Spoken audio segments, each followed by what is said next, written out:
नमस्कार दोस्तों, कैसे हैं आप लोग। आज के स्पेशल वीडियो में आपका स्वागत है।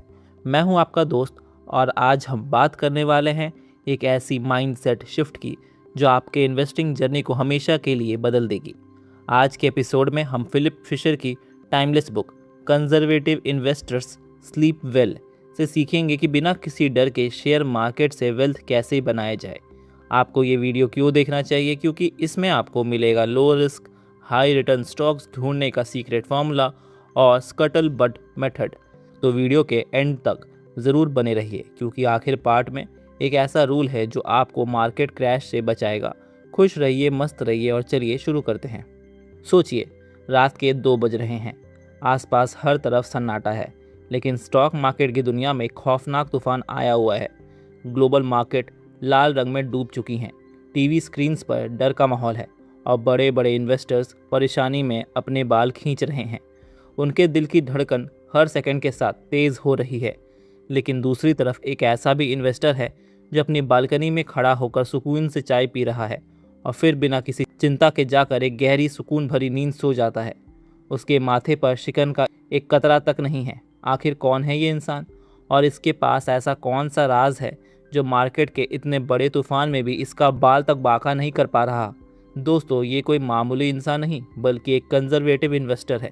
वॉल स्ट्रीट के सबसे महान और लेजेंडरी इन्वेस्टर्स में से एक फिलिप फिशर अपनी मशहूर किताब कंजर्वेटिव इन्वेस्टर्स स्लीप वेल में बताते हैं कि असली अमीरी वो नहीं है जो आपको दिन रात टेंशन में रखे, बल्कि असली अमीरी वो है जो आपको कंजर्वेटिव इन्वेस्टमेंट की ताकत से हर तूफान में बेफिक्र बना दे। पर आखिर ये कंजर्वेटिव इन्वेस्टमेंट होता क्या है?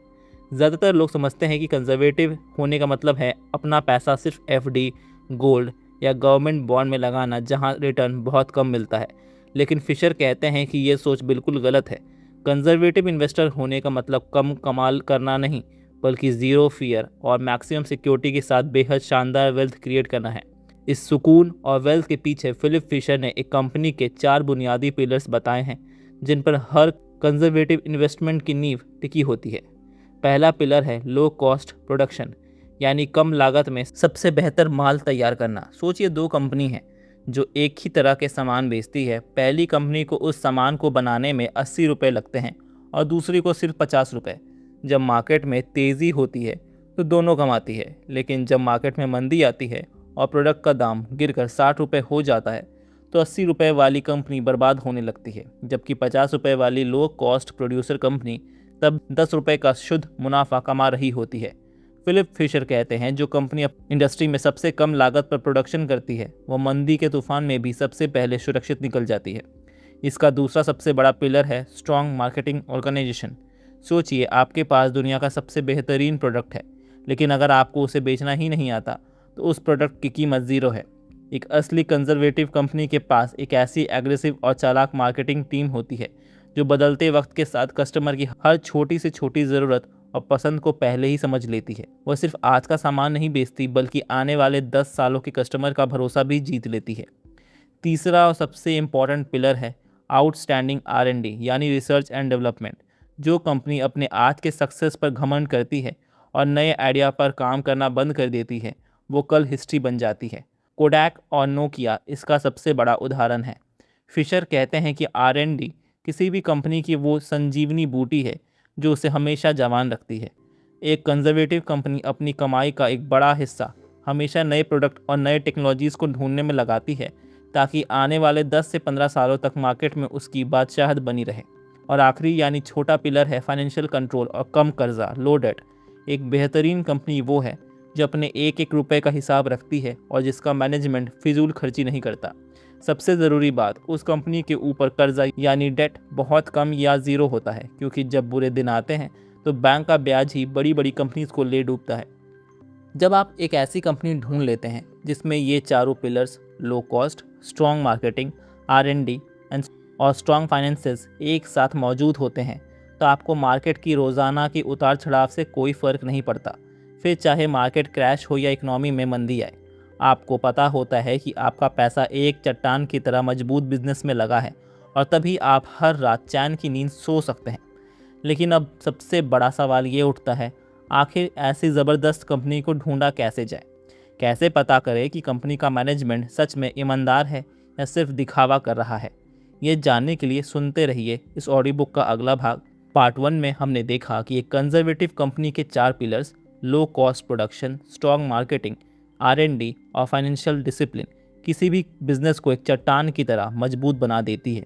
लेकिन दोस्तों, अब आते हैं उस सबसे बड़े और गहरे राज पर जहां ज़्यादातर रिटेल इन्वेस्टर सबसे बड़ी गलती कर बैठते हैं। सोचिए, आपके पास दुनिया के सबसे शानदार अल्ट्रा लग्जरी गाड़ी है, उसमें पावरफुल इंजन है, R&D है, सब कुछ बेस्ट है, लेकिन अगर उस गाड़ी को चलाने वाला ड्राइवर ही शराबी, लालची या निकम्मा निकले तो उस गाड़ी का क्या होगा? पूरा एक्सीडेंट। स्टॉक मार्केट की दुनिया में कंपनी वो गाड़ी है और उसका मैनेजमेंट वो ड्राइवर है। फिलिप फिशर अपनी किताब में एक बेहद कड़वा सच बताते हैं। किसी कंपनी की बैलेंस शीट और उसकी फाइनेंशियल रिपोर्ट आपको सिर्फ ये बताती है कि कंपनी ने पास्ट में क्या किया है, लेकिन कंपनी आने वाले 10 सालों में कहाँ जाएगी ये सिर्फ और सिर्फ उसके मैनेजमेंट की नीयत और कैपेसिटी पर डिपेंड करता है। लेकिन अब सवाल ये उठता है कि हम घर बैठे बैठे किसी कंपनी के मैनेजमेंट का असली चेहरा कैसे पहचानें? क्या हमें उनकी महंगी सूट्स वाली फ़ोटोज़ या टीवी इंटरव्यूज़ पर भरोसा करना चाहिए? फिशर कहते हैं, बिल्कुल नहीं। मैनेजमेंट की सच्चाई जानने के लिए फिशर ने दुनिया को एक रिवॉल्यूशनरी तरीका दिया, जिसे उन्होंने नाम दिया the scuttle but method. Scuttle but का मतलब होता है अफवाहों और ग्राउंड लेवल की सच्चाई को ढूंढ कर निकालना। फिशर कहते हैं कि कंपनी के CEO के भाषा सुनने के बजाय उन लोगों से बात करिए जो उस बिज़नेस को ज़मीन पर देख रहे हैं। कंपनी के कंपटीशन से पूछिए कि वो इस कंपनी से क्यों डरते हैं। कंपनी के सप्लायर्स, डीलर्स और पुराने एम्प्लॉयज़ से पूछिए कि मैनेजमेंट का व्यवहार कैसा है। अगर कोई मैनेजमेंट अपने सप्लायर्स को टाइम पर पैसा नहीं देती, अपने एम्प्लॉयज़ की इज्जत नहीं करती या अपने डीलर्स को धोखा देती है, तो समझ जाइए कि वो कंपनी लॉन्ग टर्म में कभी कंजर्वेटिव नहीं हो सकती। एक असली कंजर्वेटिव मैनेजमेंट की इज्जत उनके कंपटीटर्स भी करते हैं। इसके साथ ही फिलिप फिशर ने मैनेजमेंट को परखने के 3 सबसे बड़े गोल्डन रूल्स बताए हैं, जिन्हें आपको हमेशा याद रखना चाहिए। पहला रूल है इंटीग्रिटी यानी ईमानदारी। फिशर कहते हैं कि जब तक मैनेजमेंट अपने माइनॉरिटी शेयर होल्डर्स के फ़ायदे के लिए काम नहीं करती, तब तक उसमें पैसा लगाना जहर पीने जैसा है। अगर प्रोमोटर्स कंपनी के पैसे से अपने पर्सनल शौक पूरे कर रहे हैं, गलत तरीके से बोनस ले रहे हैं या अकाउंट में हेरा फेरी कर रहे हैं, तो चाहे कंपनी कितनी भी बड़ी क्यों ना हो, वहाँ से तुरंत भाग जाइए। दूसरा सबसे बड़ा रूल है ओपननेस ड्यूरिंग टफ टाइम, यानी बुरे वक्त में सच बोलना। जब कंपनी को बड़ा फ़ायदा होता है तो हर मैनेजमेंट ढोल बजाकर मीडिया के सामने आती है, लेकिन जब कंपनी को नुकसान होता है तब उनका व्यवहार कैसा होता है? क्या वो छुपने की कोशिश करते हैं, दूसरों पर दोष डालते हैं, या फिर वो ईमानदारी से सामने आकर कहते हैं कि आपसे गलती हुई है, लेकिन हमारे पास इसे ठीक करने का ये मास्टर प्लान है? एक असली कंजर्वेटिव मैनेजमेंट बुरे वक्त में भी शेयर होल्डर से सच बोलने की जिगर रखती है। और तीसरा रूल है ग्रोथ ओरिएंटेशन। एक बेहतरीन मैनेजमेंट सिर्फ अगले 3 महीनों के प्रॉफिट पर नज़र नहीं रखती, बल्कि उनके पास अगले 10 सालों का क्लियर विज़न होता है कि उन्हें अपने बिजनेस को कहाँ ले जाना है। यहाँ फिशर एक बेहद इम्पॉर्टेंट वार्निंग देते हैं, पहनावा देखकर धोखा मत खाना। ज़्यादातर लोग समझते हैं कि अगर कोई कंपनी 100 साल पुरानी है, बहुत बड़ा ब्रांड है या उसकी बिल्डिंग बहुत शानदार है, तो वो सेफ़ है। लेकिन फिशर कहते हैं कि ऐसी कई पुरानी कंपनीज आलसी हो जाती हैं, उनका R&D बंद हो जाता है और मैनेजमेंट सिर्फ अपनी पुरानी कमाई पर आराम करती है। ऐसी कंपनीज दिखने में तो कंजर्वेटिव लगती है, लेकिन अंदर से सबसे ज़्यादा रिस्की होती हैं। तो दोस्तों, तो अब हमने सीख लिया कि सही बिजनेस कैसे चुनना है और सही मैनेजमेंट कैसे पहचाननी है। लेकिन अब आता है सबसे बड़ा और फाइनल सवाल, इस स्टॉक को खरीदना कब है और सबसे ज़रूरी, इसे बेचना कब है? क्या स्टॉक को मार्केट क्रैश में बेच देना चाहिए? ये जानने के लिए सुनिए इस ऑडियो बुक का सबसे पावरफुल और माइंड ब्लोइंग आखिरी हिस्सा, पार्ट 3।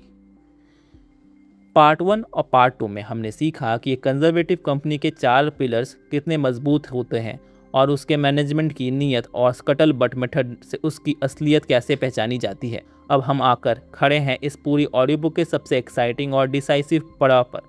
आपने एक शानदार बिजनेस ढूंढ लिया, उसकी मैनेजमेंट भी टॉप क्लास और ईमानदार निकली, लेकिन अब सबसे बड़ा सवाल ये उठता है कि इस स्टॉक को खरीदना कब है और इसे बेचना कब है।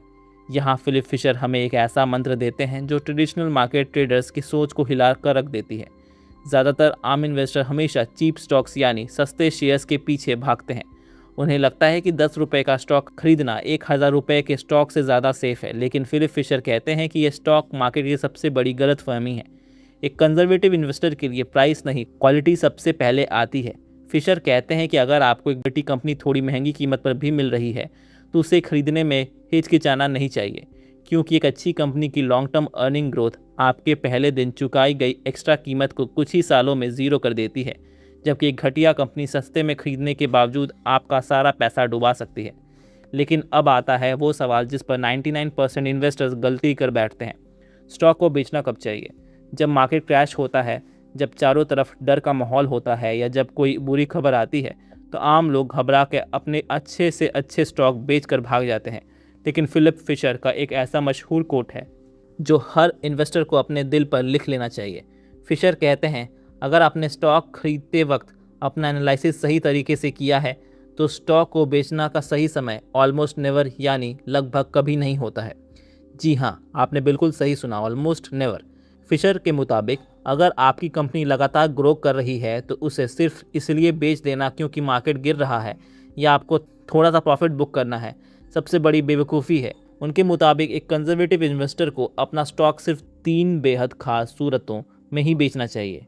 पहली सूरत, आपसे एनालिसिस में कोई बड़ी गलती हो गई थी और आपको बाद में पता चला कि कंपनी उतनी अच्छी नहीं है जितना आपने सोचा था। ऐसे में तुरंत अपनी गलती मानिए और नुकसान करके भी बाहर निकल जाइए। दूसरी सूरत, कंपनी के फंडामेंटल्स ख़राब हो चुके हैं, यानी मैनेजमेंट अब ईमानदार नहीं रही, उन्होंने R&D पर ध्यान देना बंद कर दिया है या उनका लो कॉस्ट एडवांटेज ख़त्म हो गया है। तीसरा सूरत, आपको उस कंपनी से भी कहीं ज़्यादा बेहतरीन और मल्टी बैगर अपॉर्चुनिटी मिल गई है जहां आप अपना पैसा शिफ्ट करना चाहते हैं। लेकिन फिशर कहते हैं कि ऐसी अपॉर्चुनिटी ज़िंदगी में बहुत कम मिलती है। इन 3 वजहों के अलावा किसी र्यूमर, किसी क्रैश या छोटे मोटे रिसेशन के डर से अपने स्टॉक बेचना आपकी सबसे बड़ी गलती हो सकती है।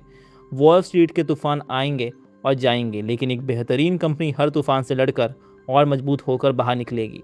तो दोस्तों, फिलिप फिशर की इस timeless classic book conservative investor sleep well का सबसे बड़ा सार बस इतना सा है, वेल्थ बनाना कोई गैम्बलिंग या कैसीनो का खेल नहीं है।